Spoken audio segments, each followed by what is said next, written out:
secretaria general del Partido Comunista de Córdoba, mi nombre es Ana López. Voy a hablar breve, en realidad, voy a dar los motivos por los que nosotros definimos esta tarea que hemos emprendido, que es encarar este seminario. Desde ya agradecer a la Facultad de Filosofía y Humanidades, a la Escuela de Historia, de habernos brindado esta oportunidad. Y al CEFMA, que nosotros hoy lo estamos presentando en Córdoba, en el Centro de Estudios de Formación Marxista Héctor P. Agosti. Es una iniciativa que ya lleva su tiempo en Buenos Aires, es una iniciativa impulsada por los y las comunistas, pero que también creíamos que era el momento político en Córdoba de poder también desarrollar. Y esta iniciativa que nosotros emprendimos es porque entendemos que en esta época política que atraviesa el mundo, América Latina y nuestro país en particular, así como lo definiera Fidel, es una época política en donde uno de los ejes principales es la lucha de ideas. Y como tal, nuestra tarea como revolucionarios es poder aportar los espacios, las herramientas para poder desplegar esa lucha de ideas y hacerlo junto a nuestros intelectuales orgánicos, ¿no? Aquel concepto que acuñó Gramsci, que creo que son uno de los mejores conceptos más claros y más lúcidos de los aportes marxistas del siglo XX, este concepto de intelectual orgánico.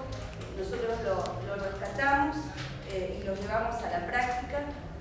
Por ese motivo es que hemos pensado este seminario junto a estos intelectuales orgánicos que día a día demuestran su compromiso, su valentía y su capacidad de construir síntesis desde la práctica comprometida con esa realidad para transformarla, como es el caso aquí de Estela Caloni y de Mariano Sarabia.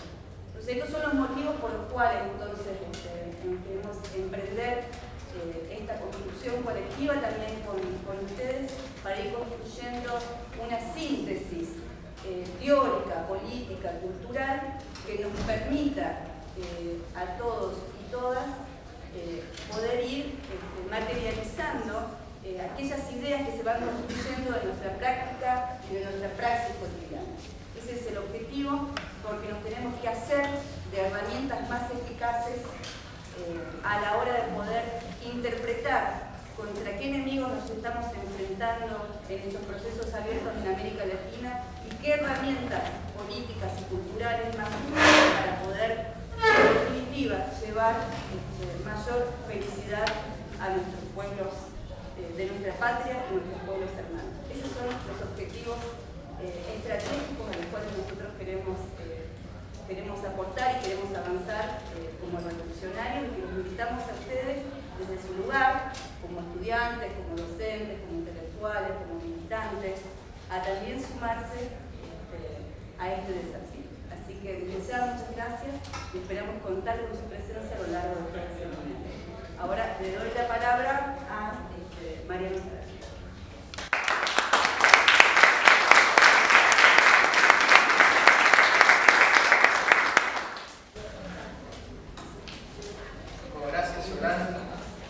Gracias a ustedes por estar presentes.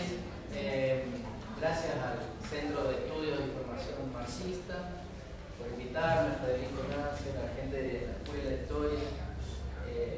Para mí es un orgullo compartir esto primero con ustedes, que son estudiantes de historia, y yo soy un periodista que me meto con la historia. Pero me parece que un poco también el signo de los tiempos, ¿no? La diversificación y la pluralidad y la democratización de la palabra no es solamente para lo que está pasando hoy, sino también para la historia. Así que un poco todos nos estamos animando a meternos con la historia, y de todas maneras es como que hay que pedir permiso para hablar acá, siendo que yo no tengo formación, yo estudié ciencia de la información, y por supuesto compartir de nuevo con Estela, que ya vamos a salir de gira, como los rockeros, los corteteros, pero es un referente y para mí es un honor, una responsabilidad. Así que en realidad, bueno, me decían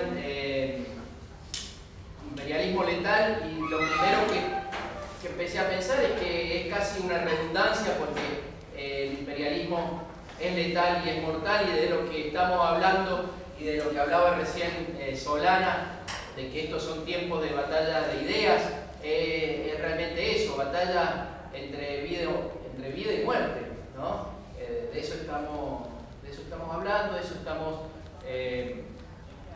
luchando, sobre todo en esta parte del mundo que, repetimos una vez más, ya lo hemos dicho un montón de veces, es el único lugar del mundo donde realmente se está librando esa batalla, no sé si a fondo, pero un poco más a fondo que en otros lugares, ¿no? Donde realmente se ha recuperado la discusión ideológica es en Sudamérica, ¿no? Y basta dar un repaso por el globo terráqueo para darse cuenta de eso. Pero, digo, imperialismo es letal siempre y es mortal siempre, sobre todo teniendo en cuenta la caracterización que hizo Lenin del imperialismo como la fase posterior o suprema o última del capitalismo, ¿no es cierto? Y entonces, bueno, para ubicarnos, yo quería ubicarme en ese hito histórico que es fines del siglo XIX, principio del siglo XX, y de ahí venirnos un poquito para adelante hasta ahora y un poquito para atrás para darle un contexto histórico, ya que estamos, o por lo menos me lo plantearon así los organizadores, darle un poco el marco histórico en Sudamérica, ¿no?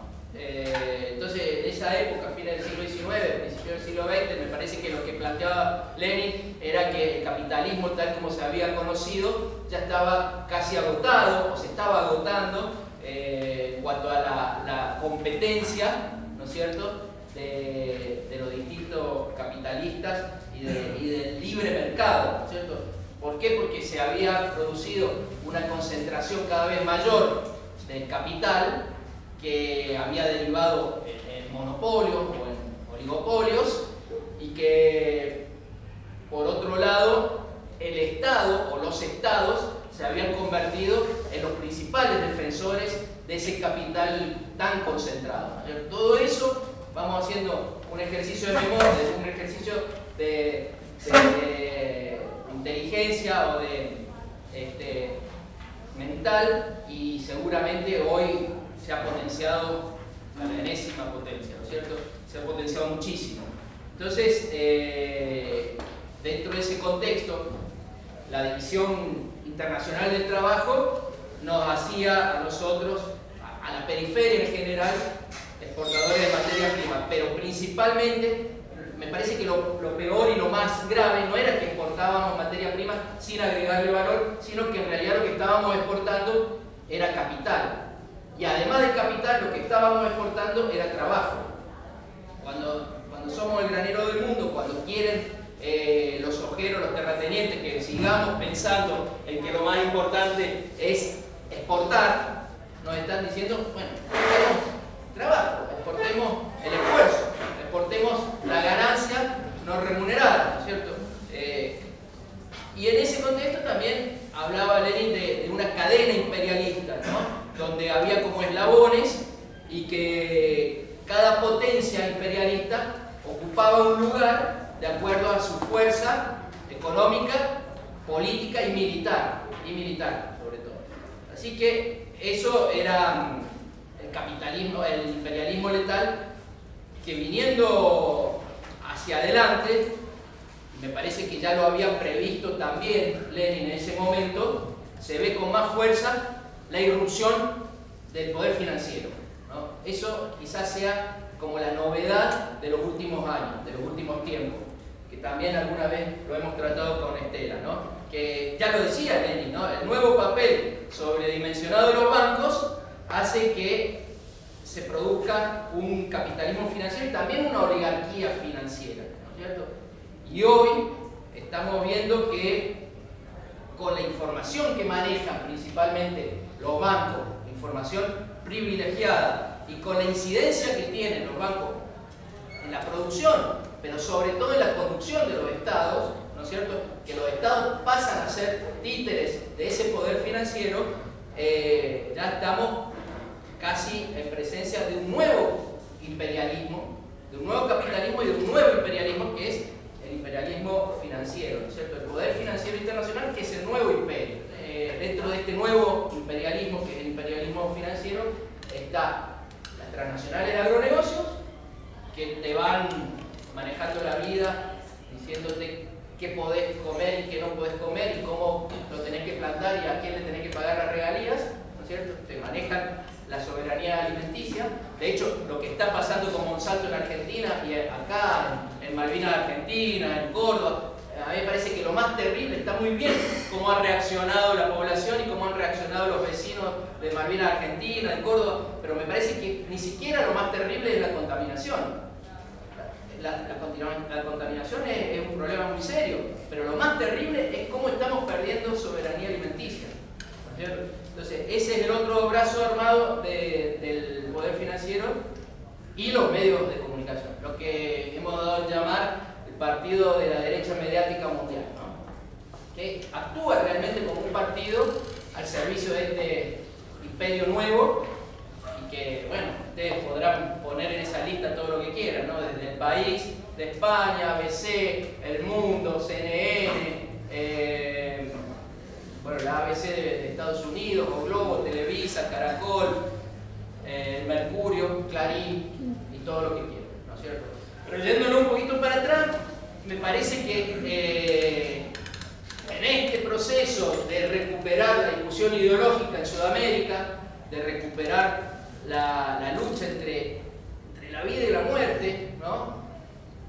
Quizás, miren cómo son las cosas, ni siquiera estamos en un contexto del PC, del marxismo, pero ni siquiera todavía plantearnos seriamente un socialismo, pero por lo menos como primer paso volver al capitalismo basado en la producción, a un capitalismo de Estado por lo menos, ¿no es cierto? Y después sí seguir avanzando hacia lo que vayamos decidiendo en el caminar, ¿no es cierto? Pero en este proceso, bueno, empezamos a recuperar algunas banderas de hace 200 años. Y en ese sentido, me parece, a mí me parecía plantear 2 o 3 puntos, o por lo menos tirarlos como discusión, ¿no? Porque en general se ha planteado que nuestros procesos de emancipación fueron todos productos o rebotes de otros procesos europeos, ¿no es cierto? Y eso lo plantean desde Mitre hasta algunos revisionistas, ¿no es cierto? Siempre mirando a Europa, ¿no? Entonces, algunos dicen, no, lo único que querían los revolucionarios de 1810 era el libre comercio. Y otros dicen, no, había una revolución que fue, como consecuencia, fue un rebote de la Revolución Española, que a su vez fue una parte de la Revolución Francesa.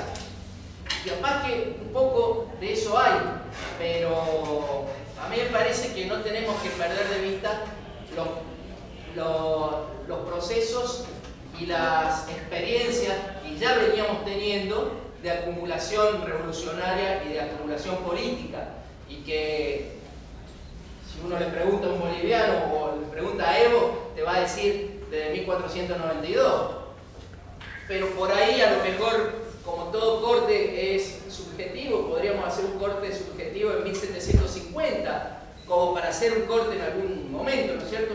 Y basarnos o empezar desde las guerras guaraníticas, ¿no?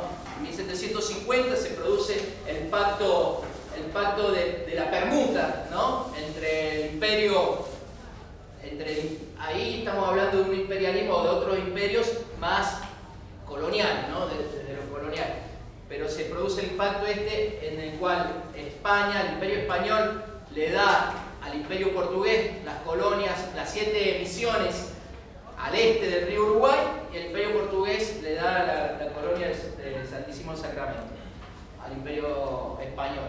Y ahí reacciona el pueblo guaraní con los jesuitas en una rebelión, me parece interesantísima, que después produce la expulsión de los jesuitas en el 67, y que después va a ser en algunos puntos tomada por el levantamiento de Tupac Amaru en 1780, levantando 80, 90.000 indios, con claras propuestas no solo independentistas, sino realmente de revolución social, ¿no?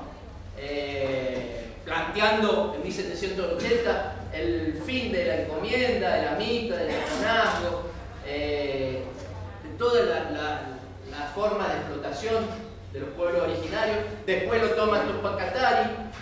En el medio empieza y termina exitosamente la revolución haitiana, que empieza en 1791 con Dessalines, con Toussaint de Louverture, y que termina exitosamente en 1804, 6 años antes que nosotros, y siendo, también lo hemos dicho en algunas veces juntos, siendo la única experiencia de una revolución antiesclava exitosa en la historia de la humanidad, ¿no es cierto? Entonces todas esas cosas van creando como una base. No es que todo vino de Europa, teníamos algunas experiencias, y a eso yo le sumaría la experiencia de las invasiones inglesas de 1806 y 1807, cuando por primera vez el pueblo toma el toro por las astas, y no solamente en la resistencia y en la reconquista, sino especialmente después de la reconquista. La reconquista termina el 12 de agosto, o sea, hace una semana se cumplió un aniversario, el 12 de agosto de 1806, y 2 días después se produce el primer cabildo abierto revolucionario. Cuando se produce el apresamiento de Fernando VII, la prisión de Fernando VII y la primera junta que se crea en España, ya empieza la influencia, y es verdad que hay una influencia de los procesos europeos en nuestro proceso emancipatorio. Y es verdad que hay una guerra democrática liberal, se podría llamar, o así por lo menos lo nombra Galasso, ¿no es cierto? Que después, cuando cae la Junta de Sevilla, se traslada a América. Y no por casualidad se empiezan a formar todas las juntas en Santiago, en Buenos Aires, en Bogotá, en Caracas, más o menos para la misma época, ¿no? Y también, no por casualidad, todos son en nombre de los derechos de Fernando VII, ¿no? Eso también explica un poco por qué de algunas actitudes que nunca nos contaron en la escuela. Yo no sé, me imagino que sí, alguien que decide estudiar historia aquí lo puede profundizar, pero la verdad, la mayoría de los que no llegamos nunca a la escuela de historia nos quedamos con la versión de la maestra o del Villiquen, ¿no es cierto? Y pareciera que en 1810 nos agarró un ataque de patriotismo, de argentinismo o de anti-españolismo. Lo mismo con un personaje como San Martín, que después de haber nacido en Yapeyú, de haber sido a los 7 años, de haber vivido 27 años en España, haber librado más de 30 batallas al servicio del ejército español, haber sido héroe de Bailén, haber peleado contra los portugueses, contra los ingleses, contra los franceses, contra los moros, contra todo el mundo, de golpe le agarra la loca y se viene al Río de la Plata.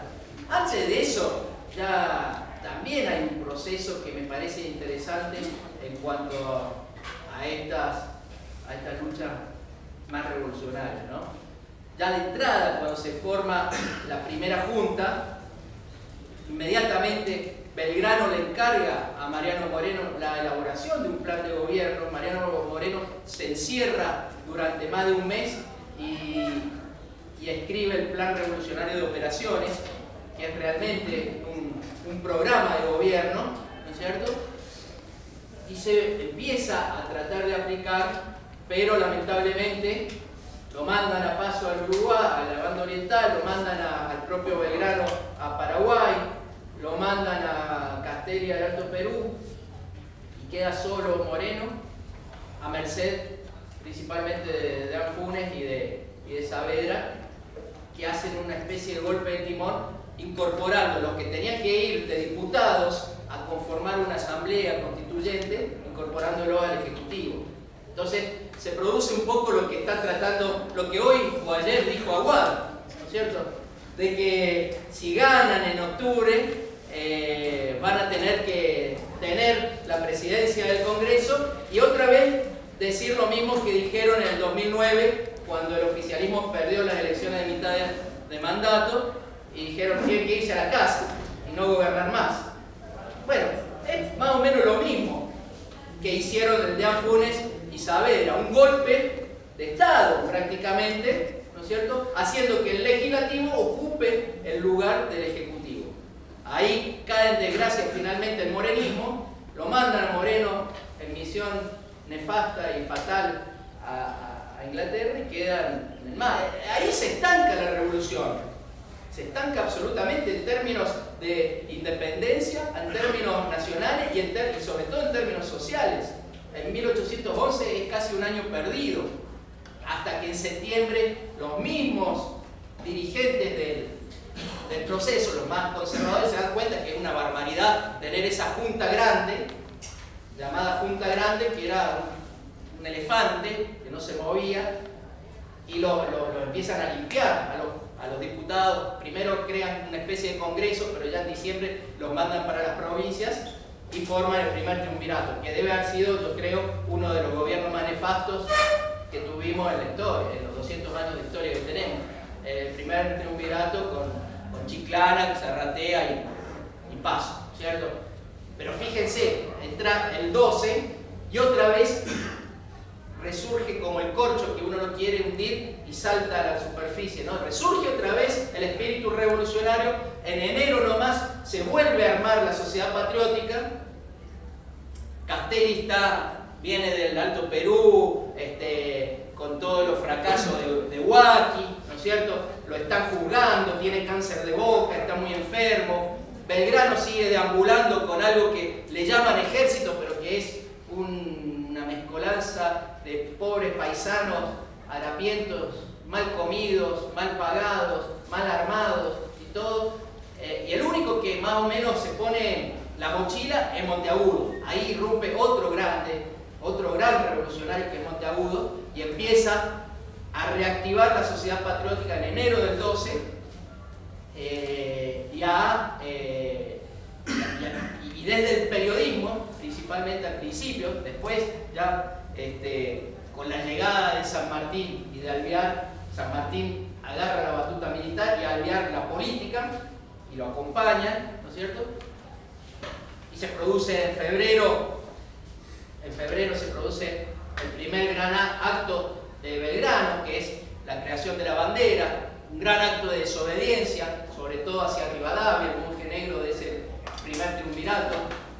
Se va, lo mandan al norte, vuelve a desobedecer en el éxodo jujeño, vuelve a desobedecer en realidad cuando hace jurar la bandera el 25 de mayo, y después cuando Rivadavia le dice que baje hasta Córdoba, lo cual hubiera sido un desastre, y él presenta batalla en Tucumán. Otra desobediencia, la desobediencia de los grandes, y otra mentira que nos han vendido desde el Villiquen y el Antioquito, la imagen de ese Belgrano timorato, de ese Belgrano tibio, de ese Belgrano que incluso han hasta jugado perversamente con su condición sexual, como si eso fuera importante o fuera importante para la historia o para lo que han querido siempre desde Mitre hasta ahora ha sido ocultarnos el pensamiento político de Belgrano y el pensamiento y la acción revolucionaria de Belgrano, ¿no es cierto? Que con estas desobediencias, pero sobre todo con su pensamiento y con su acción. Miren lo que decía, por ejemplo, Belgrano, era un gran proteccionista. Yo lo leo Belgrano y pienso en Guillermo Moreno, no en Mariano Moreno, en Guillermo Moreno. Ese Belgrano, la importancia de las mercancías que impiden el consumo, la importación de las mercancías que impiden el consumo de las del país, lleva tras de sí necesariamente la ruina de la nación. Un industrialista, mire lo que decía: el modo más ventajoso de exportar las producciones es manufacturarlas. La importación de mercancías extranjeras de lujo es una verdadera pérdida para el Estado.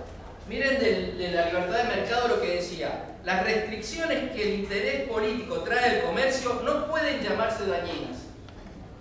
Bueno, es fantástico leer el pensamiento económico de Belgrano, que fue un gran economista, defensor del mercado interno a ultranza, la superioridad de los progresos en el trabajo industrioso entre las naciones depende de la superioridad de los consumos. O sea que para progresar como nación y como sociedad tenemos que ponerle plata en el bolsillo a la gente. No tenemos que pensar tanto en exportar ni en enriquecer a unos pocos.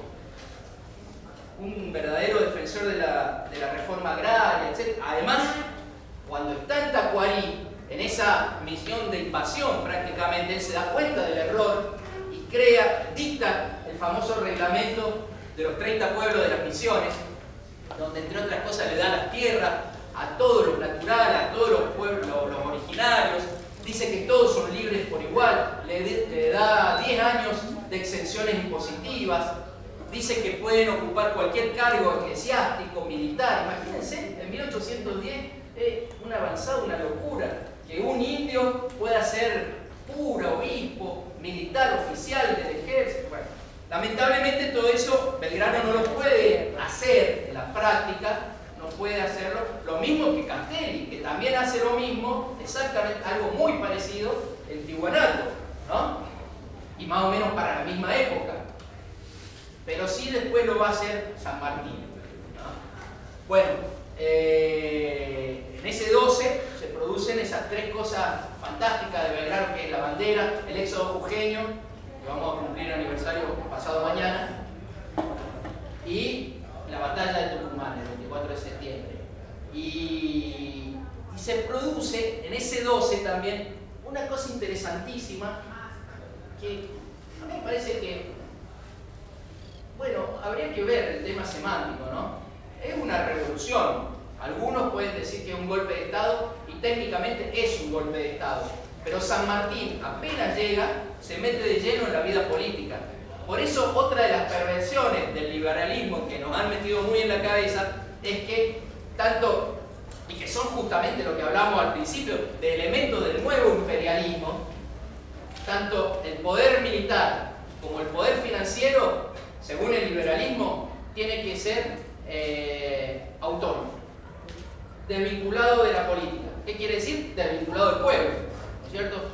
Entonces, fíjense la falacia, todo tiene que ver con todo, por eso digo que hoy estamos a lo mejor recuperando algunas banderas de hace 200 años, porque también lo que está pasando, todo el alboroto que hay en torno a las Fuerzas Armadas y al Ejército, tiene que ver con eso, con la necesidad también en Argentina de empezar a seguir lo que ya viene haciendo Venezuela y Bolivia, de poner las Fuerzas Armadas al servicio de un proyecto nacional y popular, ¿cierto? Y sin tenerle miedo a eso. Es necesario e imprescindible. Pero San Martín es el mejor ejemplo de eso. San Martín llega y no se limita, porque también nos han mentido en torno a San Martín. Nos han presentado un San Martín solamente militar, que de hecho fue un genio militar, pero principalmente también fue un gran revolucionario. Su principal frase es: no hay revoluciones sin revolucionarios. Y él, en septiembre de 1812, se planta en la Plaza de la Victoria, hoy la Plaza de Mayo, junto con Alvear, con los cañones apuntando al cabildo, y exige la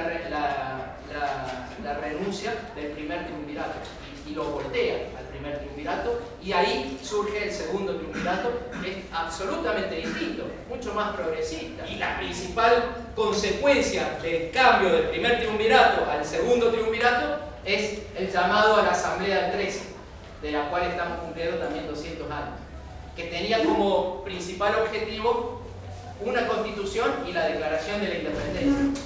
Después, por otros motivos y por otras internas y otras cosas, algunas cosas no se cumplieron. Ahí surge la discusión principalmente con Artigas, ¿no es cierto? El rechazo de los diputados orientales. Tiene algunos avances la Asamblea del 13, como por ejemplo la abolición de los títulos de nobleza, de la tortura, de la ley de vientre, varias cosas, pero lamentablemente tenemos que seguir esperando y pasan 6 años entre el 25 de mayo y el 9 de julio, ¿no? Y con las derrotas militares que empieza a tener Belgrano, después de Tucumán tiene la victoria de Salta, pero después de las derrotas de Vilcapugio y Ayohuma, lo mandan a San Martín. Lo mandan a San Martín. San Martín se da cuenta que no puede llegar a Lima por ahí, los deja a los guerrilleros, lo deja a Warnes, lo deja a Padilla, lo deja a Juan Azurduy, a Güemes, y le pide a Pueyrredón que lo mande a Mendoza, pero antes pasa por acá, por Córdoba, y se queda 3 meses en la estancia de Saldaña. El año que viene se van a cumplir 200 años de esos 3 meses que teóricamente eran para recuperarse de su salud, pero principalmente le sirven para elaborar el plan continental. Y ahí lo más importante es que el otro día estuve en el lugar histórico que por suerte ahora se ha sido expropiado y ahora es de la Municipalidad de Villa Allende. Pero lo más interesante es que ahí él pasa esos 3 meses con Tomás Guido, su gran amigo Tomás Guido, que, oh casualidad, había acompañado a Mariano Moreno en el viaje frustrado a Inglaterra. Entonces es absolutamente seguro, esto principalmente lo sostiene Roberto Ferrero, que Tomás Guido le hace conocer a San Martín el plan de operaciones, porque además San Martín después lo aplica en Mendoza. San Martín en Mendoza empieza haciendo bueno, tengo a Antonio, compañero de San Juan, en realidad era Cuyo, y San Martín hace una reforma agraria, le da la tierra a los campesinos. San Juan, Mendoza no serían lo que son sin San Martín. Hace una potencia la vitivinicultura, toma el sistema de acequias de los huarpes y lo desarrolla, hace un catastro. San Martín es realmente un revolucionario, lleva adelante eso, tiene la suerte que no tiene Belgrano de poder aplicar esas ideas, porque puede gobernar, cosa que no pudo Belgrano, cosa que pudo muy poquito Artigas, menos de 2 años. San Martín tiene un poco más de espalda, incluso, fíjense, en el interín, su compadre, o algunos dicen su hermano, Carlos María de Alvear, de haber sido cofundador de la Logia Lautaro, se da vuelta y empieza a trabajar para los intereses imperiales o imperialistas, ¿no es cierto? Y a principios de 1815, ya en el directorio, dándose cuenta de por dónde iba San Martín, le manda un reemplazo, le manda a Pedrier. Y el pueblo de Mendoza no lo deja entrar a Pedrier. Y se produce una pueblada, un verdadero mendozazo, ¿no? Mucho antes del mendozazo. Pero realmente dicen, no, queremos que siga San Martín, y San Martín sigue. Y eso produce la caída de Alvear. Fíjense qué interesante, ¿no? Así que esa experiencia, esas son todas experiencias revolucionarias que después, quizás el único ejemplo exitoso que perduró durante el tiempo fue Paraguay, ¿no? Que toma lo de San Martín, que toma lo de Belgrano, lo de Castelli y sobre todo lo de Mariano Moreno y lo aplica. Primero con el mariscal Francia, que había estudiado acá, en el Montserrat, y después con Carlos Antonio López y con su hijo Francisco Solano López. El mariscal Francia empieza con las estancias de la patria, que también es una verdadera reforma agraria. Fíjense qué paradoja. Hoy acaba de asumir el nuevo presidente Horacio Cartes un terrateniente con 200.000 hectáreas, que 200.000 hectáreas es mucho en cualquier lugar del mundo, pero en Paraguay es mucho más, porque es el país con mayor desigualdad en la tenencia de la tierra. El 80% de las tierras está en la mano del 2% de la población. Y en aquel momento, el que trabajaba la tierra la poseía, con las estancias de la patria. En realidad no poseía porque todas las tierras eran del Estado, pero el campesino no se tenía que preocupar. Hacia 1860, según cuenta Eduardo Galeano, Paraguay tenía telégrafo, tenía flota mercante, tenía astilleros, tenía caminos, tenía escuelas, tenía imprenta, y no tenía mendigos, y no tenía analfabetos, y no tenía deuda externa, que nosotros ya la teníamos desde Rivadavia. Entonces viene la guerra de la Triple Alianza como castigo, ¿cierto? Usándonos a nosotros como potencias subimperialistas al servicio del imperialismo. Fíjense si no es letal el imperialismo, ¿no? 1.250.000 paraguayos matamos en 5 años. el 90% de la población masculina. Hasta hoy se siente ese efecto, ¿no? Fíjense si no será letal un genocidio, un claro genocidio, si no será letal el imperialismo que el Día del Niño, nosotros festejamos el domingo el Día del Niño, en Paraguay, primero que no se festeja, se conmemora, pero además se conmemora el 16 de agosto, que fue el viernes pasado, en recuerdo de la batalla de la Costa Ñuble. Año 69, ya estaba terminando la guerra, el ejército paraguayo estaba totalmente derrotado, sin embargo los imperialistas son tan perversos que tenían que dejar una lección para cualquier otro pueblo que se atreviera a ser digno. Y a las órdenes del dueño de la historia, Bartolomé Mitre, ¿no es cierto?, que el fundador del diario La Nación, que fue el que llevó adelante esa guerra, pero ya en ese momento, porque además de genocida era bastante inútil, digamos, la única batalla que ganó realmente Mitre fue la que le regaló Urquiza, el Pavón, pero a esa altura ya había sido suplantado por el conde Deu, el comandante brasileño, que en el 69, ya con el ejército casi derrotado y en retirada, provoca esa batalla de Costa Ñuble, donde 3.500 niños con bigotes y barbas postizas se enfrentan a 20.000 soldados brasileños. Y los chicos, los nenes, se les colgaban de las polainas y los brasileños los degollaban a mansalva. Después entraron las mujeres, las madres, a recoger los cuerpitos y poder enterrarlos, y las quemaron vivas con los hijos.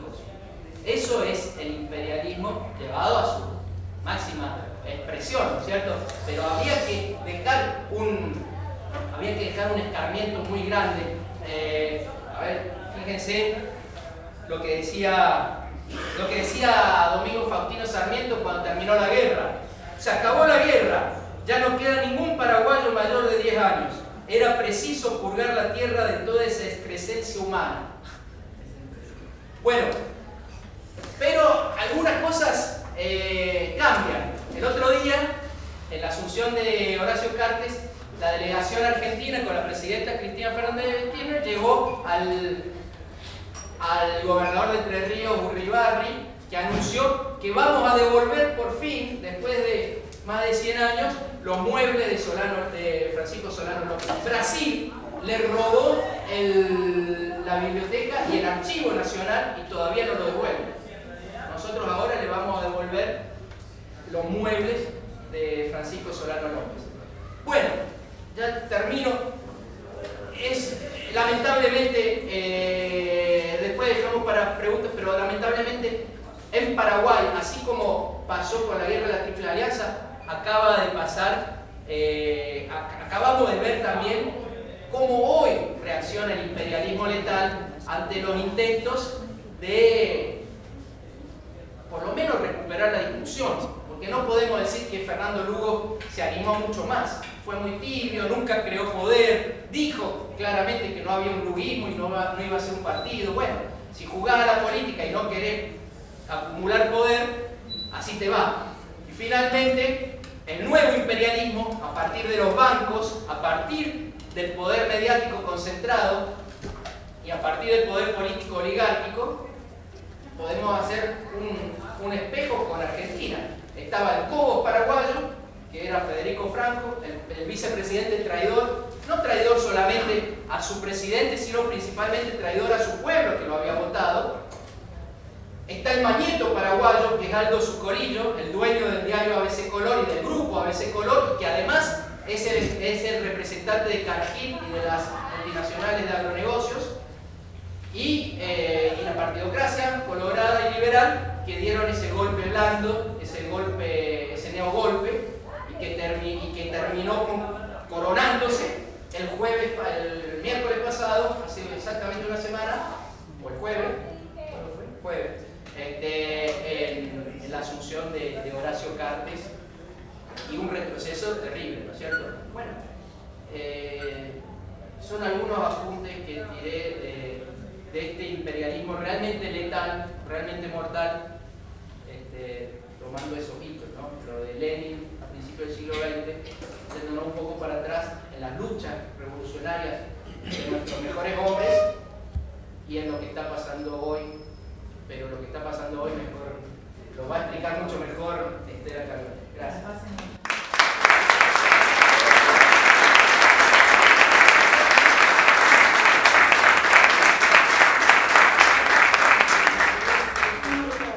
Me pareció muy bueno empezar con esta exposición en el sentido de que esto nos da pie para entender qué importante para los pueblos en este momento en que el imperialismo letal es más letal que nunca, avanza sin control por el mundo entero, ha declarado la guerra al mundo entero, es decir, la posibilidad de pasar por la soberanía de los pueblos, el tema de la guerra preventiva, la guerra antiterrorista.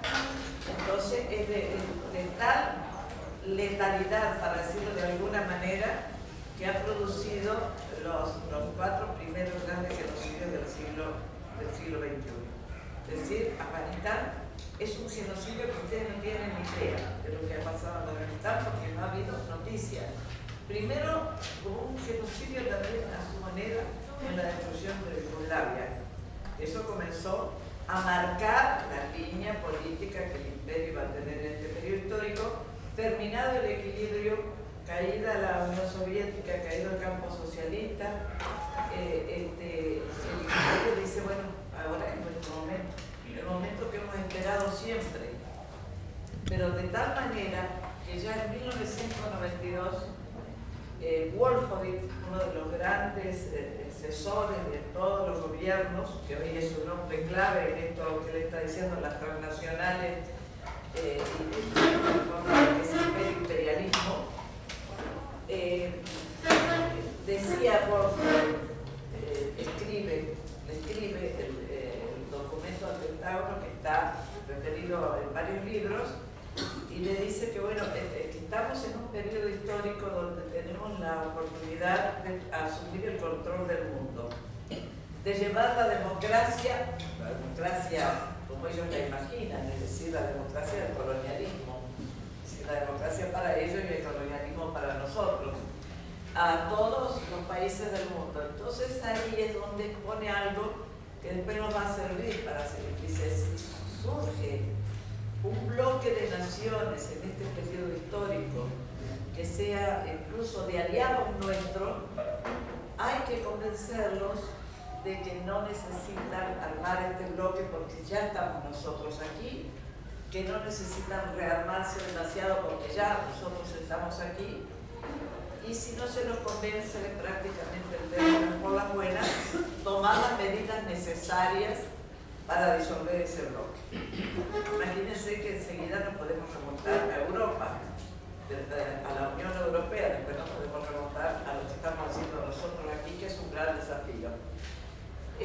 Pero nosotros necesitamos, para poder nosotros enfrentar lo que viene con el imperio sobre nosotros, que además ha quedado en claro hace muy poquitos días con el tema de Edward Snowden, que dice cómo nos envían a todos, cómo entran a nuestras casas, a la casa de cualquiera de nosotros, cómo entran a Estados Unidos. Está repercutiendo muy duro porque se enteran todos de que son vigilados de la noche a la mañana, no solo por teléfono, sino por la internet, por todo. Entonces, esto nos muestra que ese control que ellos quieren hacer, que esto que decía Wolfowitz, que es el momento en que América, dice por América, puede llevar a obtener el control del mundo y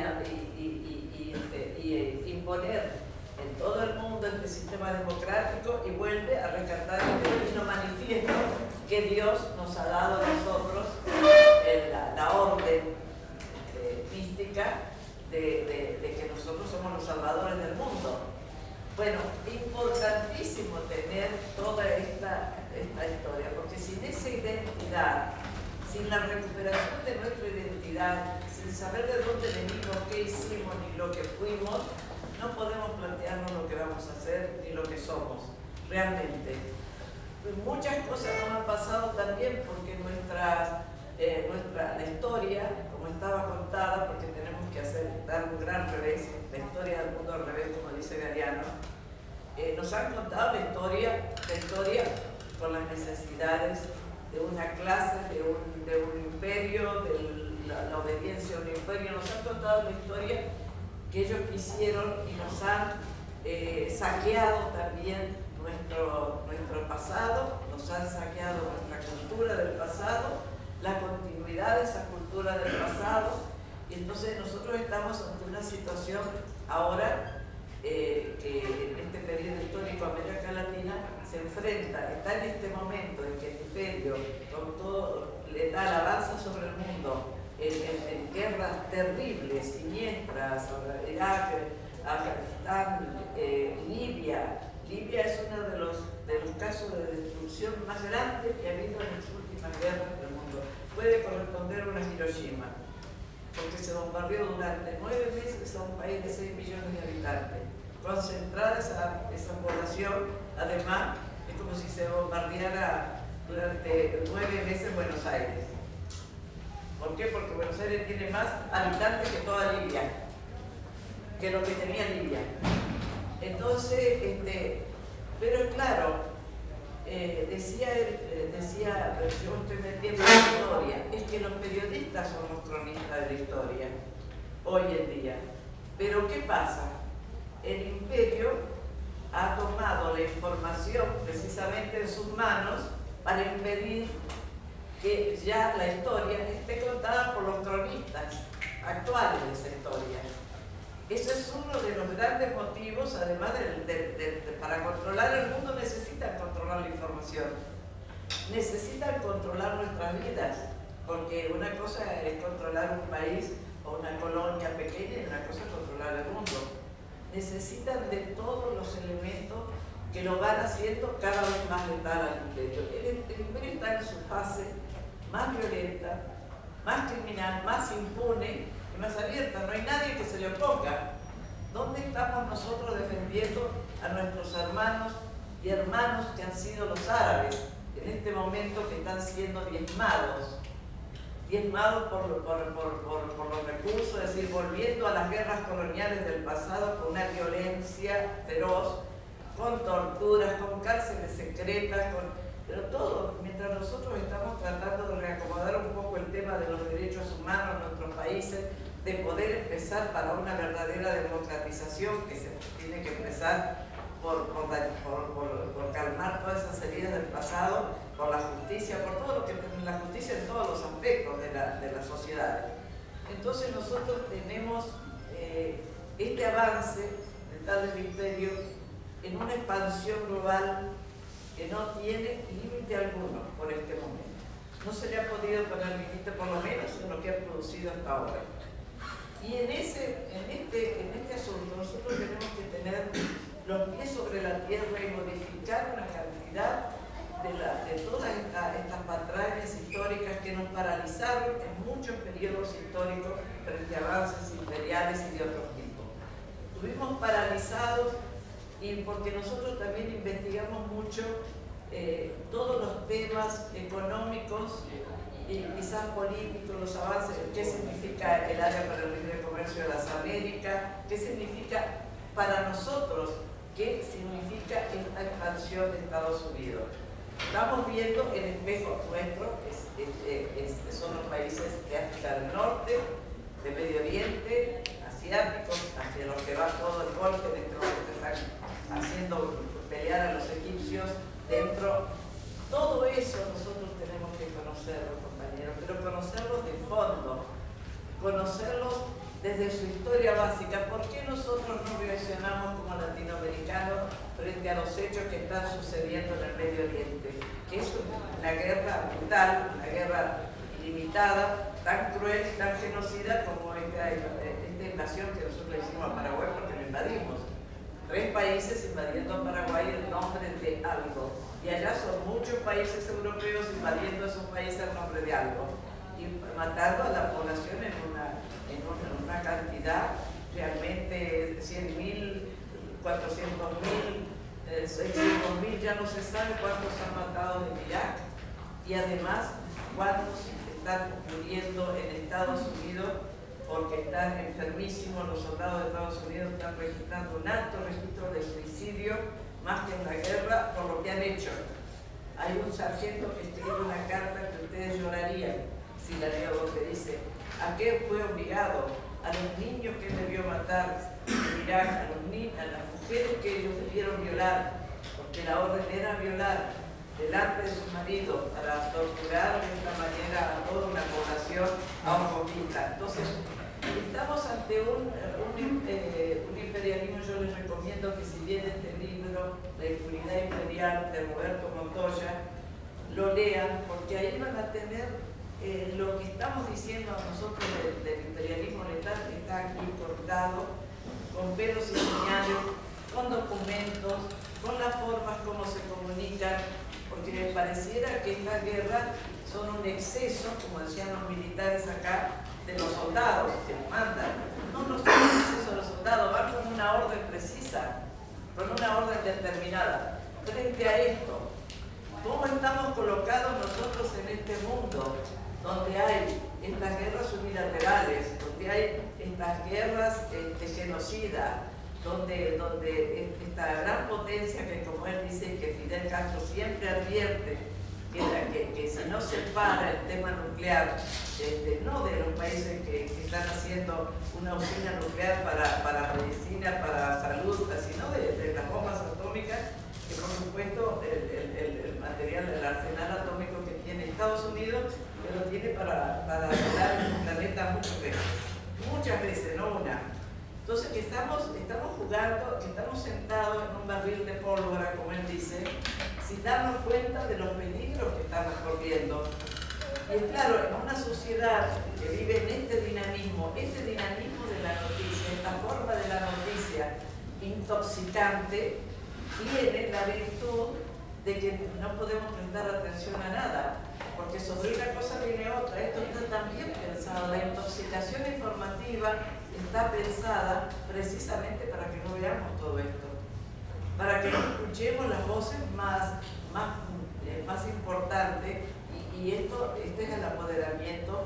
Este ciclo imperial tiene además, como decía aquí Mariano, tuvo la posibilidad de que con el ingreso del neoliberalismo, con la globalización, en la etapa de los 90, después de todo lo que sufrimos a principios del siglo XX, con la expansión de Estados Unidos, que se apoderó de nuestras repúblicas, que se apoderó de nuestras independencias, que frustró nuestras independencias, que las castró a nuestras independencias.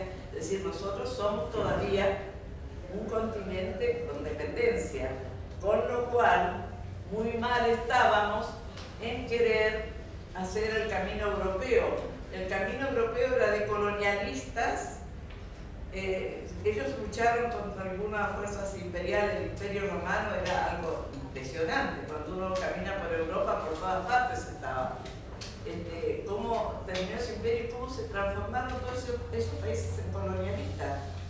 Entonces, nosotros estamos queriendo comparar la historia democrática de los países colonialistas, que en este periodo histórico, los años que empezaron toda esa etapa de la descolonización de África, cuando ya estaba toda saqueada. Y nosotros estamos en un proceso de emancipación. Nosotros estamos iniciando un camino emancipatorio. La integración de nuestros países tiene una marca emancipatoria. De lo que se trató esta integración es de la urgencia y la necesidad que también previeron desde antes tanto Bolívar como Martí, como San Martín, como los precursores del antiimperialismo en el siglo XX, los Sandinos, Augusto César Sandino, Emiliano Zapata en México, Varamundo Martí, todos los precursores que nosotros tuvimos de esta lucha antiimperialista y de esta siembra imperialista, colonialista, de esta colonización de nuestro continente, que nos implantó, y esto es un tema que no se habla, el tema de la cultura. Y yo me voy a permitir leer algo de Petra para dar continuidad a lo que él estaba diciendo, para que entendamos por qué la batalla de ideas, por qué la batalla cultural hoy es clave. Porque quizás nosotros no podamos hacer otra lucha, es decir, es muy difícil en este periodo histórico que nosotros podamos emprender movimientos armados o guerrillas, porque estamos viendo El ejército sirio hoy es un ejemplo de resistencia. ¿Por qué? Porque fue educado como un ejército por los socialistas.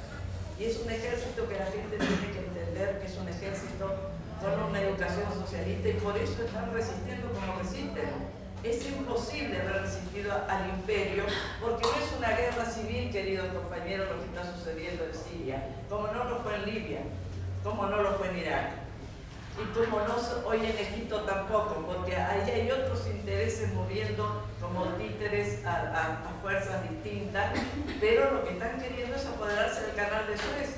Están queriendo manejar toda esa zona para después adentrarse en lo que queda de África, para tirar ante todo lo que se ha logrado en Sudáfrica, por ejemplo, con avances pequeños o grandes, pero lo que se ha logrado.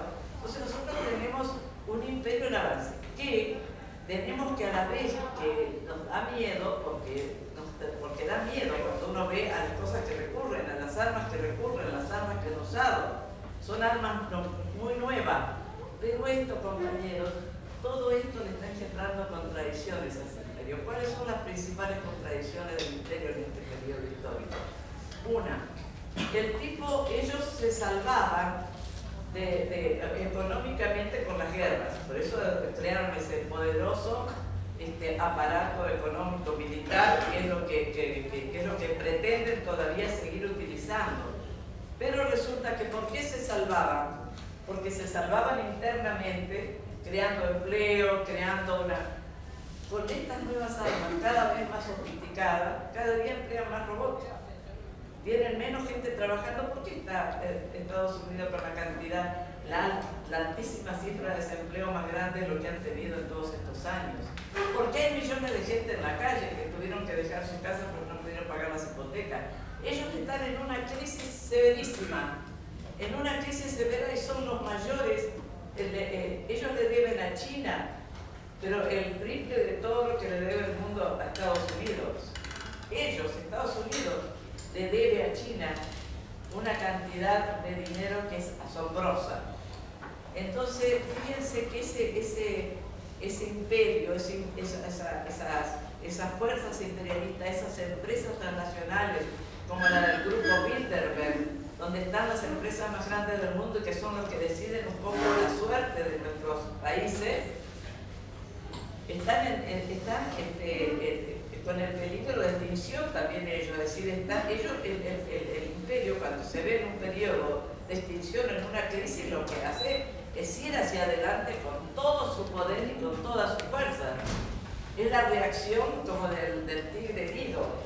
Y es un poco lo que nos está pasando, pero por eso tenemos que medir si es tan fácil para ellos este periodo histórico, que parece facilísimo. Tienen todo el poder económico, todo el poder de las comunicaciones, porque manejan casi el 90% de todo lo que se mueve en comunicación en el mundo. Imagínense, nunca han tenido semejante control. Jamás en la historia de la humanidad, jamás hubo tanto control de todos los elementos de la comunicación como en este periodo histórico. ¿Qué les permite esto que está diciendo Snowden? Al mismo tiempo nos están espiando a nosotros, a los árabes, a los africanos, al mismo tiempo. Han podido hacer una enorme red de espionaje que ¿para qué nos están espiando? Porque nos quieren dominar, porque nos quieren controlar, porque quieren encontrar nuestros puntos débiles, porque quieren venir sobre todos nosotros. Entonces, cuando estamos hablando por qué el tema cultural es importante, dice Petras, el imperialismo cultural norteamericano tiene dos objetivos principales, uno de carácter económico y otro político: capturar mercados para sus mercancías culturales y capturar y conformar la conciencia popular. La exportación de mercancías culturales es una de las fuentes más importantes de acumulación de capital y de beneficios mundiales para el capitalismo norteamericano, y ha desplazado a las exportaciones de bienes manufacturados. Fíjense ustedes, en este periodo histórico, el valor que esto tiene. En la esfera política, el imperialismo cultural desempeña un papel importantísimo en el proceso de disociar a la población de sus raíces culturales.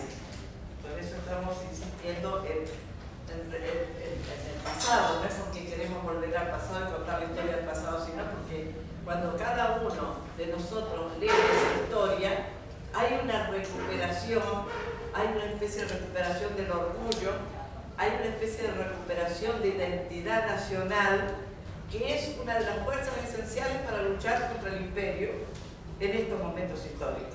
Esa identidad de recuperación de nuestro pasado y de nuestra historia es básica para lo que necesitamos de fuerza para enfrentarnos a un imperio que viene con estas condiciones. Dice, para disociar a nuestras sociedades, sustituyéndolas por necesidades, entre comillas, creadas por los medios de comunicación que cambian con cada campaña publicitaria. El efecto político consiste en alienar a los pueblos de sus vínculos con sus comunidades y clases tradicionales, atomizar y separar a los individuos de los demás. El imperialismo cultural agudiza la segmentación de la clase obrera y alienta a la población trabajadora a pensar en sí misma como parte de una jerarquía, haciendo hincapié en las pequeñas diferencias de estilo de vida con aquellos que están por debajo suyo, más que en las grandes desigualdades que los separan de quienes están por encima. Es decir, esto es clarísimo.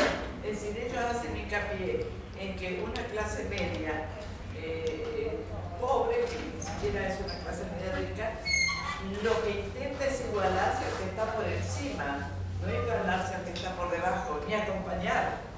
Es una disociación de nuestra sociedad muy fuerte.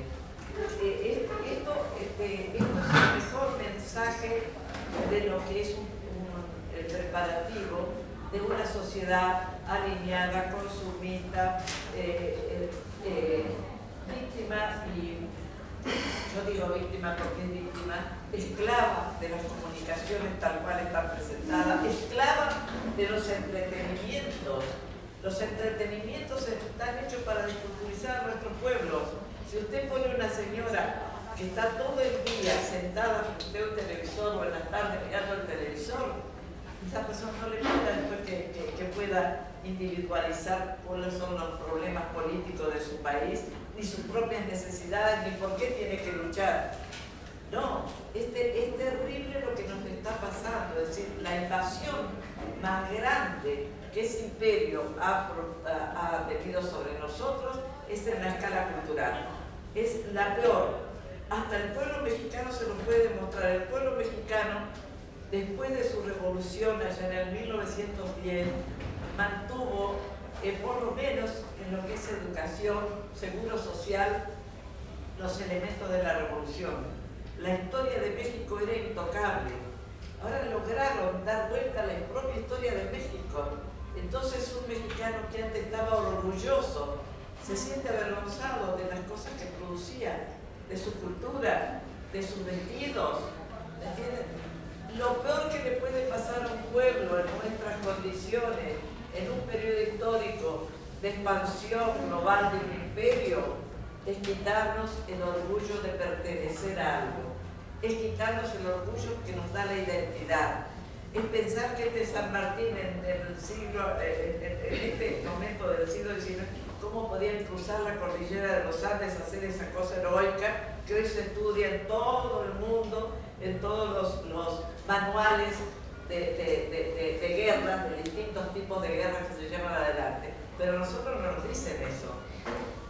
Nos van bajando así como lentamente, cuando usted se despierta un día, encuentra que una persona en Santa Fe puede votar por un cómico como Delcel, por un cómico grosero, un hombre que no tiene nada que decir a nada, nada que darle a un pueblo. ¿Cómo puede ser? Usted se pregunta, bueno, pónganse en la cabeza de quien está todo el día bajo la influencia de esos medios, de esas publicidades, de esos medios, del mensaje subliminal que está todo el tiempo detrás de todo lo que casi se dice. Entonces nosotros tenemos que dar esa batalla cultural en este periodo histórico, pero para dar esa batalla cultural tenemos que conocer no solo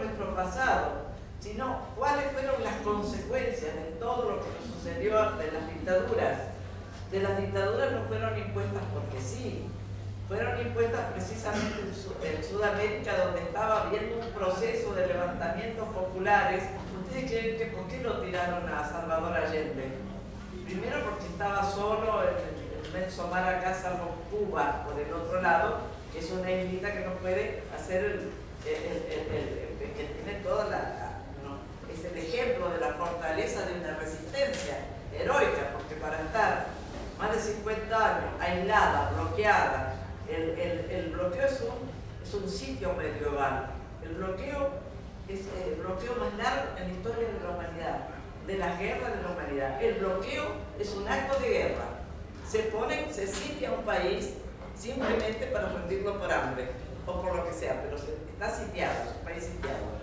El bloqueo ha tenido muchos agujeros, como esas redes, que viene un tiburoncito por ahí, te hace un agujerito, bueno, por ahí se han filtrado muchas cosas, pero en este periodo histórico, por supuesto, emerge esta América Latina, que emerge porque ellos están enredados en estas otras guerras. Y cuando algunos decían que Estados Unidos, que el imperialismo no se ocupaba, que Estados Unidos no se ocupaba de América Latina, no le interesábamos, pero lo decían con tristeza. La oligarquía argentina, por ejemplo, decía con enorme tristeza que Estados Unidos no se ocupaba de nosotros. ¿Cómo no se va a ocupar de nosotros si estamos invadidos por los cuatro costados?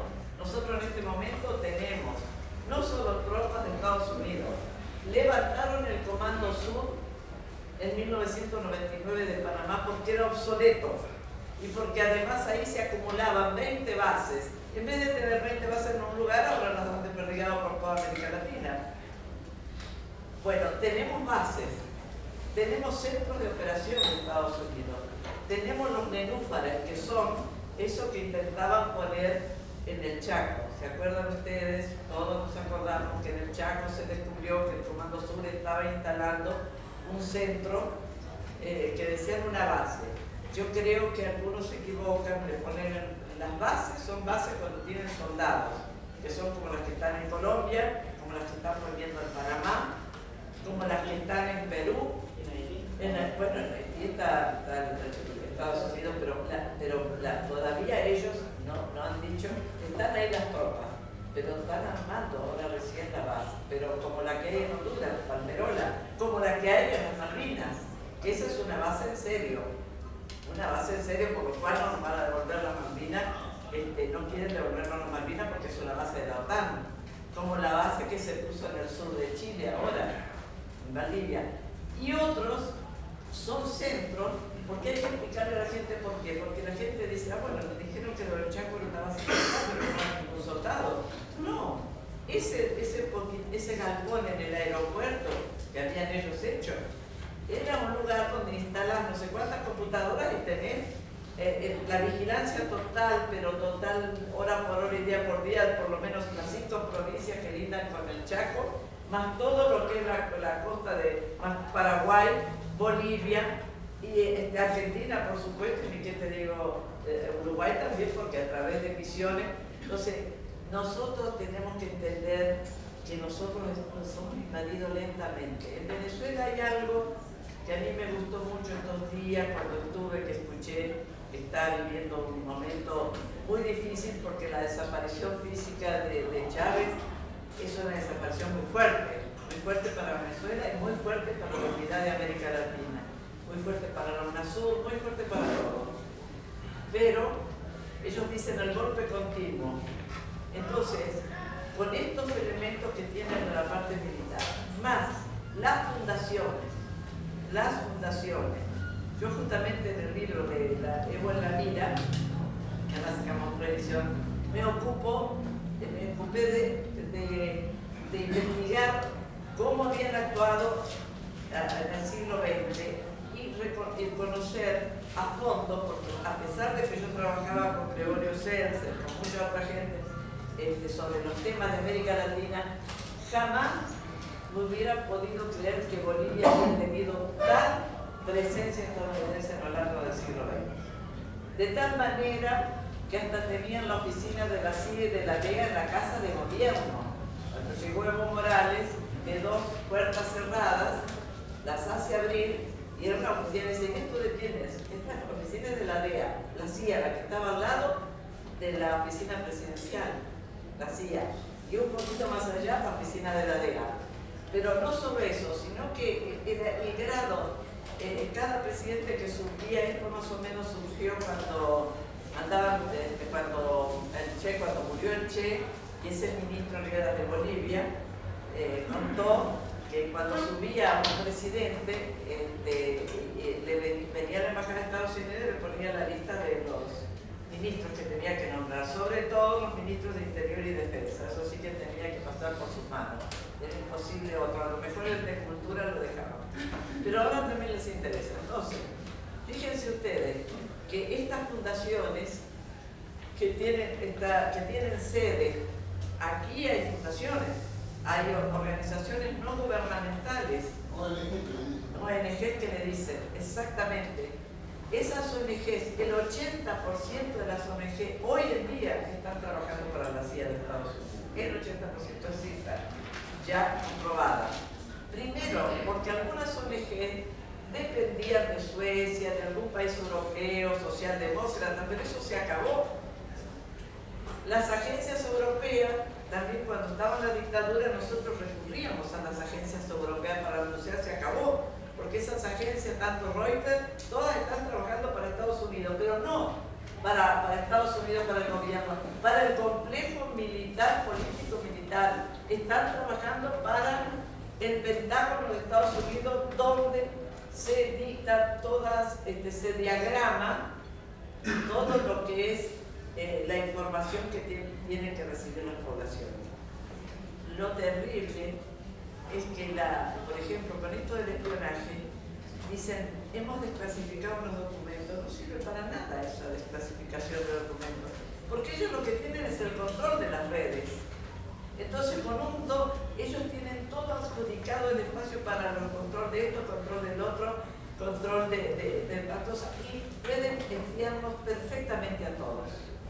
Pueden entrar en las redes, pero yo encontré también un espionaje del Comando Sur, que conformó una red especial para América Latina similar a la red que habían hecho para los países que invadieron el Medio Oriente.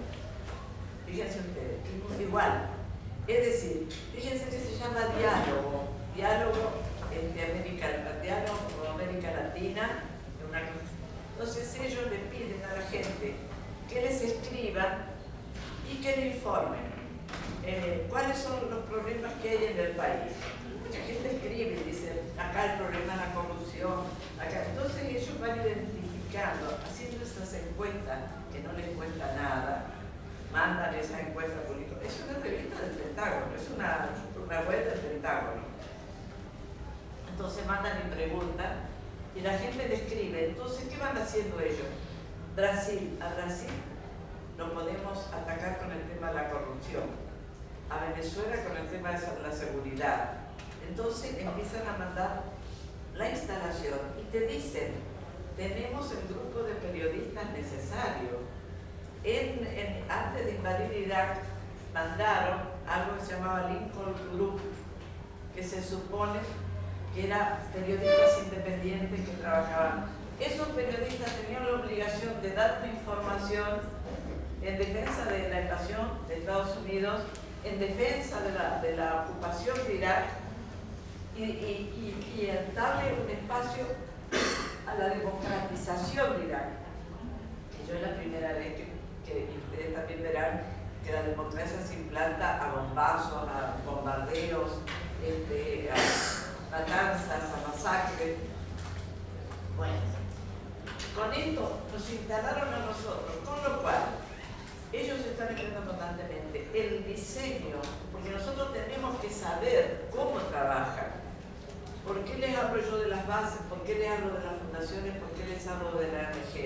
Porque usted me van a decir, pero hay una ONG que ayuda para el desarrollo de los patitos en la granja de fulano, porque todos tienen nombres preciosos. Tienen nombre precioso, Libertad, la Fundación Libertad, acá está Rosario. La Fundación Libertad ha sido el artífice de todos los paros del campo, de todos los problemas que hay, de ganarse a muchos pequeños productores Federación Agraria fue sacada de las manos en que estaba y convertida en un grupo de trabajo de una ONG de la Fundación Libertad. Lamentablemente hay que decir las cosas como son, porque estos no son tiempos de debilidades, son tiempos de decir las cosas muy directamente. Entonces, miren ustedes, después Levo decide sacar, ahora sacó a la USAID. La USAID es la Agencia Internacional para el Desarrollo, que nosotros en los años 70, ustedes muchos jóvenes no oyeron hablar de la AID, pero la AID venía como Agencia Internacional para el Desarrollo, pero traía especialistas de tortura, como fue Dan Mitrioni en Uruguay. Fíjense que para el desarrollo yo no sabía que tenía que tener agentes de tortura, como para Monsanto, de la cual estaba hablando él, que es criminal. Monsanto es criminal y sí es lógico luchar contra esa compañía criminal.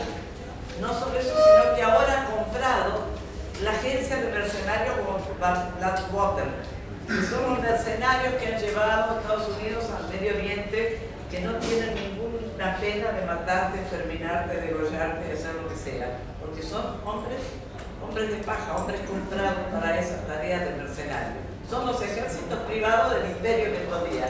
Cuando nosotros tenemos este imperio, este imperialismo que tiene ejércitos privados de mercenarios para actuar contra nuestro pueblo, tenemos que darnos cuenta que le dijeron que no cuando Evo Morales planteó Naciones Unidas que por favor se saquen los mercenarios de estas guerras que ya son crueles de por sí, y le dijeron que no, Estados Unidos y toda Europa. Ahora, para que nosotros nos demos cuenta de las contradicciones y qué le pasó a Europa, ¿por qué ustedes creen que Europa se cayó? Alguien de ustedes me puede decir lo que quiera. ¿Por qué creen que Europa entró en esta crisis desoladora? En el 2000 no, pero ¿por qué se acabó todo eso? En el 2004 estaban triunfadores, pero en el 2003 ya Estados Unidos les había pedido el acompañamiento para la guerra contra Irak. Ya había metido una parte de Europa en Afganistán, en una guerra que no tenían nada por qué estar los europeos. Ya habían metido Europa en la Yugoslavia. Entonces ya prontamente esa Europa que nos quería enseñar a nosotros de todo, y yo siempre decía, ojo, nosotros estamos en otro periodo histórico, nosotros estamos tratando de sacarnos de encima la dominación de un imperio como Estados Unidos, que la tenemos que sacar de encima, que además, de todo lo que él habló, recordemos que Estados Unidos en 1893 dijo América para los americanos. La doctrina Monroe, que es esa doctrina de 1823 del presidente James Monroe, sigue siendo válida hasta hoy. Y por medio de esa doctrina sacó a Inglaterra y empezó a sacar, decía, esta América es para los americanos. Y hace unos días, menos de 18 días casi, volvió a repetir el secretario de Estado norteamericano John Kerry que nosotros éramos el patio trasero. Cuando yo decía que ellos nos seguían considerando el patio trasero, no, porque la gente sentía que la historia se había acabado, que era el fin de la historia, que empezábamos otra historia nueva. El secretario de Estado norteamericano dice al Congreso de Estados Unidos que América Latina es el patio trasero y que ellos tienen que volver a recuperarnos como en la forma que sea, de alguna manera, si no de una, de otra. Bueno, pensemos en Europa, en 1992, Wolfowitz, hay que deshacer cualquier bloque que surge. El bloque más poderoso capitalista que tenía Estados Unidos frente a él para este periodo histórico era la Unión Europea. ¿Qué otro bloque capitalista de ese nivel podía tener? Era importantísimo. Los deshizos. ¿Por qué? Uno de los temas fundamentales es que a sus pueblos les vendieron muy bien el estado de bienestar. Creían que eso estaba seguro para toda su vida. Si nosotros estamos desinformados, yo les aseguro, porque he estado ahí, los pueblos europeos no sabían nada, ni siquiera tenían una idea de que estas guerras los estaban hundiendo. Porque, ¿qué les dijo Estados Unidos? Ustedes nos tienen que acompañar para evitar el terrorismo, en la guerra antiterrorista. Pero nosotros lo que necesitamos de Europa es dinero. Las armas las tenemos nosotros, pero él nos ponía las armas y nosotros el dinero, no. Europa ponía el dinero para comprarle las armas a Estados Unidos para ir a atacar. Vaciaron sus arcas.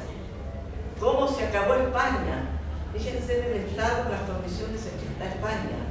Fíjense, y eso porque empezó en los periféricos, en Grecia, en España, en Portugal. Ahora está avanzando hacia Francia. Italia ya está en la situación. ¿Cómo llegó a esta crisis?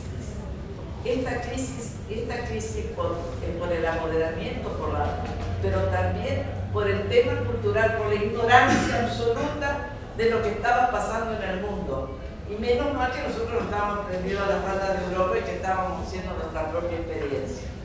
Y llegando a nuestra propia experiencia, por eso es más difícil tirar abajo una integración emancipatoria como la nuestra en este periodo histórico que tirar abajo esa capitalista donde en 5 minutos la controlan ellos.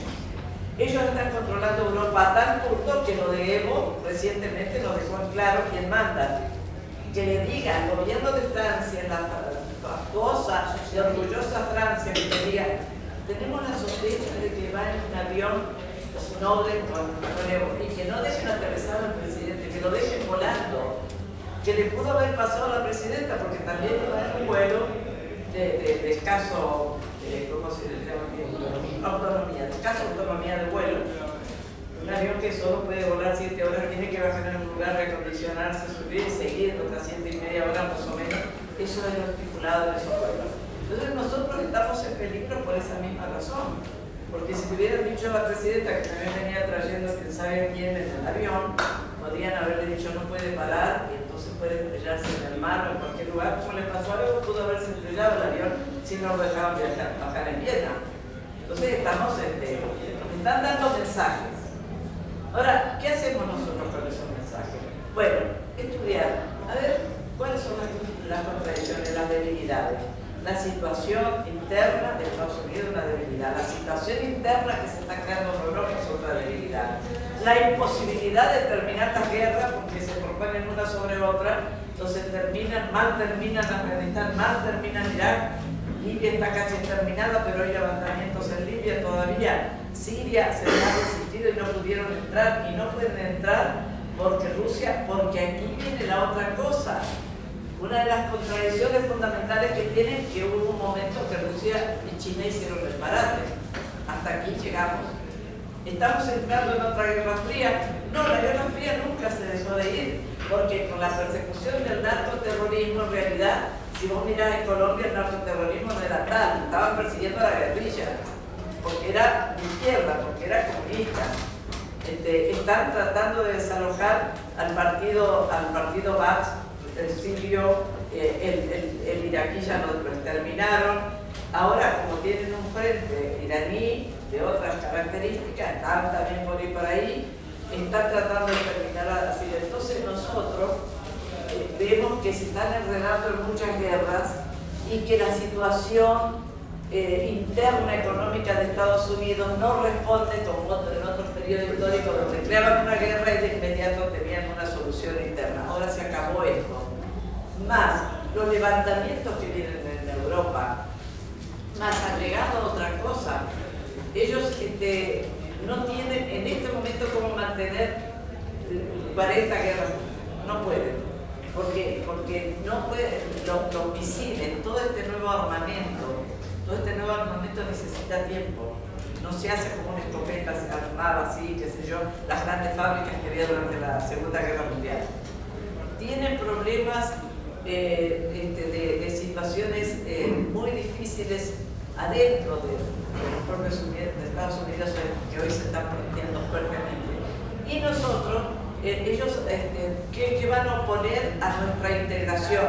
Sacan la Alianza del Pacífico, porque ellos deciden que tienen que ocupar toda la costa del Pacífico en su posible avance sobre China, pero están asombrados porque no saben del todo qué armas tiene China. Están asustados con Corea del Norte. están en el mismo plano que estaban hace 10 años atrás, ni siquiera en el mismo plano en que empezaron la guerra contra Libia en el 2011, porque ahora tienen a Rusia y a China que ganan el poder.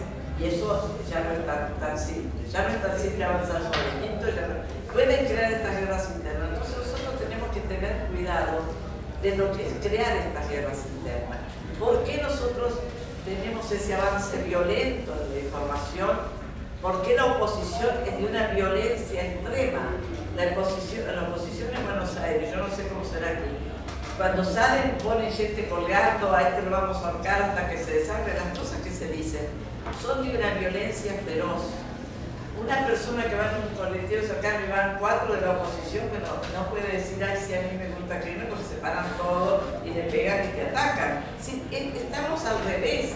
La historia del mundo al revés, los perseguidos son los presidentes, pero cuando los presidentes salen a decir esto es mentira, salen así para decir no hay libertad de expresión.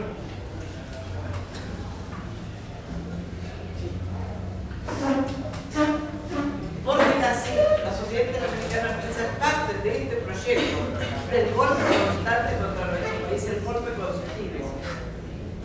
¿Por qué pueden estar en golpe continuo? Porque se han metido con la justicia. Si ustedes leen la información de El Salvador, entonces van a dar cuenta cómo han invadido las Cortes Supremas de Justicia de casi todos los países. La de Guatemala, a tal punto que cuando lo condenaron a Río Montt, las cámaras industriales, las cámaras de comercio, todas asociadas con Washington, le pidieron la libertad y tuvieron que liberarlo, porque la Corte Suprema de Venezuela, cuando el golpe dispuso que ese no era un golpe. La Corte Suprema de Honduras, más el Parlamento hondureño, el primer gran golpe que nosotros tenemos que estudiar es el de Honduras. Cuando quieran. Porque fue el Parlamento y la Corte Suprema.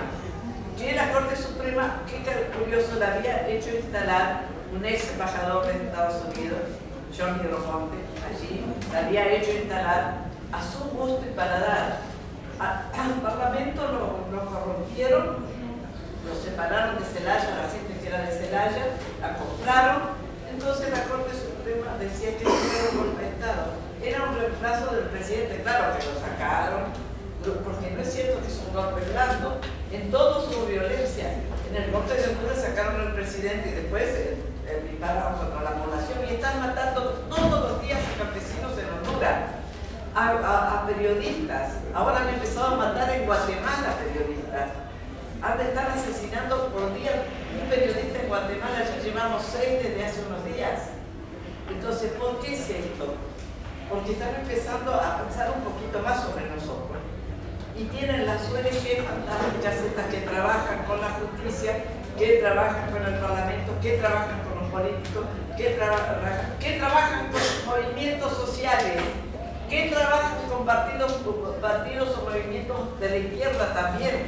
Acá hay dinero en muchos lugares que nosotros tenemos que investigar, que no son solamente estos dineros para, como decíamos nosotros, para el periódico, para Clarín, para esto, sino esta por debajo. Lo ha denunciado muy claramente García Linera.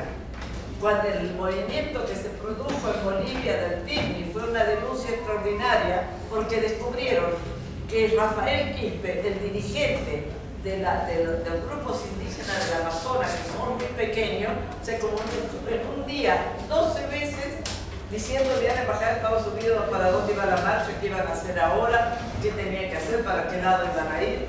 12 veces en un día.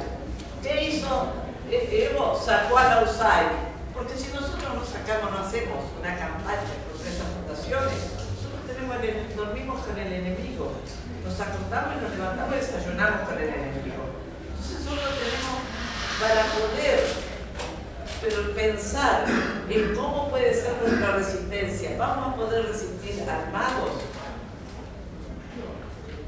Entonces, salvo que tuviéramos el armamento que tiene el ejército sirio, y con el apoyo soviético y todo, que no les está faltando armamento a ellos ahora.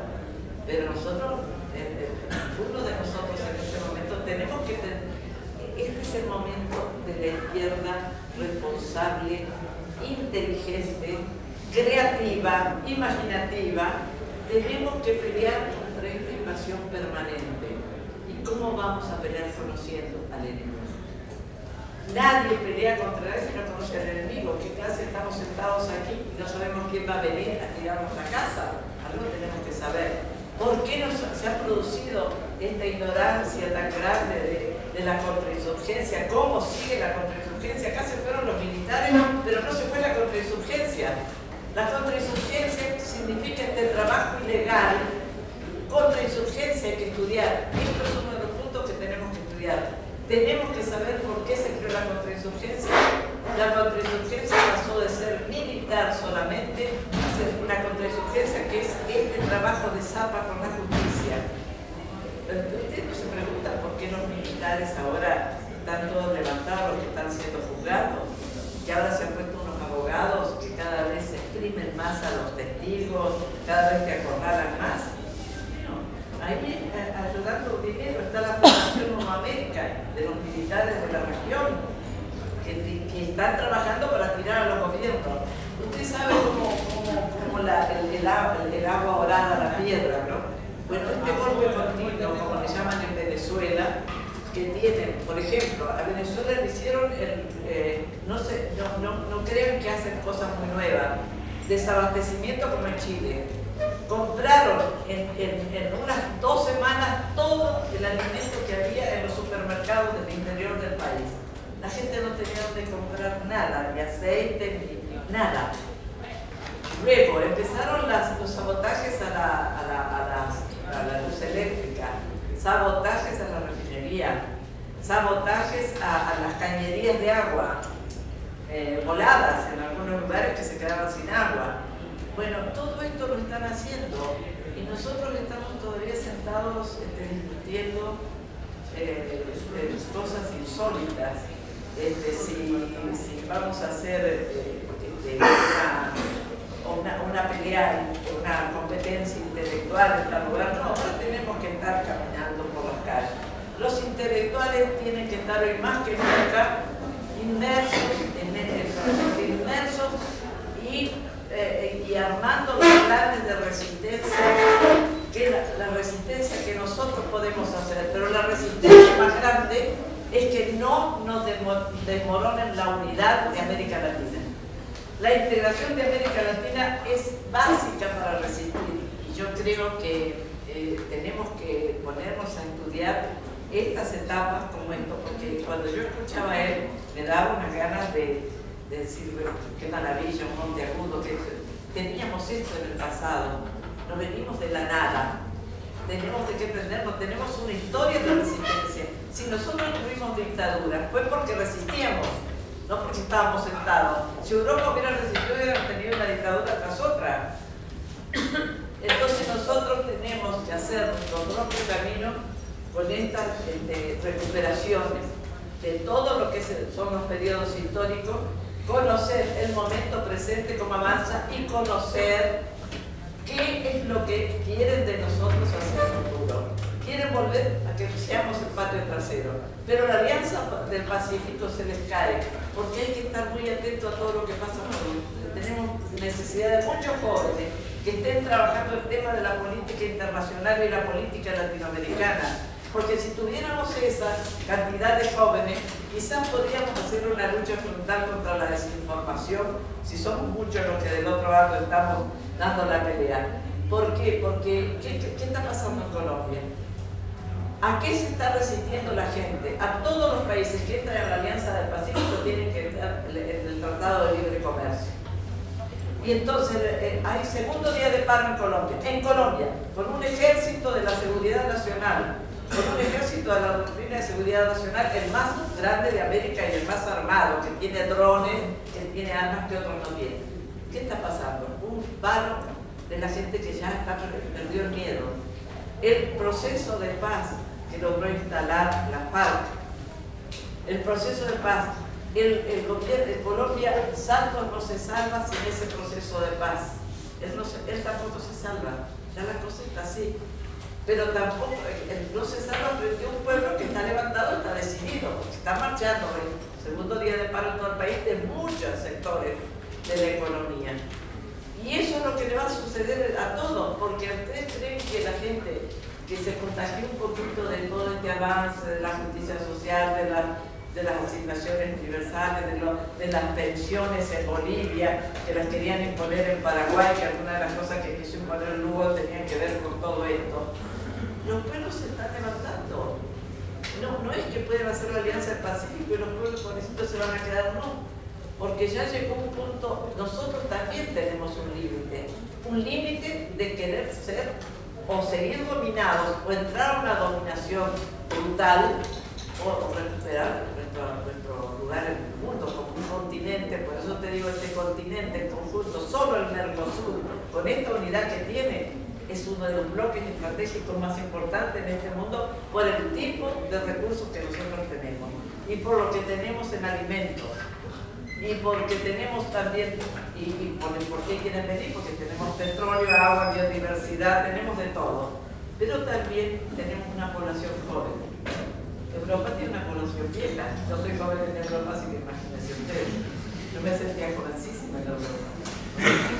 Muchachos, entonces yo creo que este curso, este seminario tiene que poner la mirada en todas estas cosas que hemos estado hablando, porque esto es un vuelo de pájaro para organizar, en realidad para organizar el seminario, las distintas partes, la historia, en la actualidad, estudiar a fondo la situación de cada país. No podemos, no es lo mismo Brasil que Argentina, ni es lo mismo, tenemos problemas comunes, pero tenemos diferencias culturales, diferencias históricas, de evolución histórica, de todo. Pero con esa diversidad estamos enriquecidos. Entonces, tenemos que estudiar el tema de la integración a profundidad, el tema de los peligros que tenemos, de qué nos amenaza, cómo vamos a enfrentar esas amenazas, cómo si nos ponemos día a día, cómo tenemos que salir ahora con lo de la ley de medios. No es posible que una Corte Suprema le ordene a un gobierno sentarse con un grupo monopólico cuando un Congreso ha votado una ley. Es anticonstitucional, es antidemocrático. Entonces va a haber ahora una gran manifestación en Buenos Aires. Bueno, tendremos que movilizarnos mucho más, tendremos que crear nuestros propios canales de resistencia. Resistencia quiere decir en muchos aspectos: resistencia informativa, resistencia cultural, resistencia económica, resistencia en todas las formas posibles, con inteligencia, sin dejarnos llevar y tener cuidado y estar atentos a las ONGs y a qué representan y para quién va el dinero que traen. Yo creo, compañeros, que estos son los puntos fundamentales, es decir, que somos, cómo estamos preparados, cómo estamos en este momento histórico, qué les está pasando a nuestros hermanos árabes, qué nos espera en el futuro, y aquí tomar el camino, empezar a elegir políticamente el camino y crear teoría sobre las diferencias. Nosotros no podemos evitar lo europeo porque nosotros estamos en un plan de liberación. La lucha de liberación no es lo mismo que otro tipo de lucha. La lucha de liberación quiere decir que vamos todos juntos, nos unimos todos juntos. Y eso no hay otra. Si hubiera habido unidad, la unidad árabe como estaba planteada por Nasser y otros grandes dirigentes, esto no hubiera pasado hoy en esos países. Pero todo el poder se concentró en poner el imperio con los sauditas y Qatar. Hasta aquí hemos llegado porque si no vamos a crear una confusión generalizada, vamos a intoxicar también nosotros, que es lo que no queremos. Pero creo que esto sirve para fijar los puntos clave que puede tomar este seminario.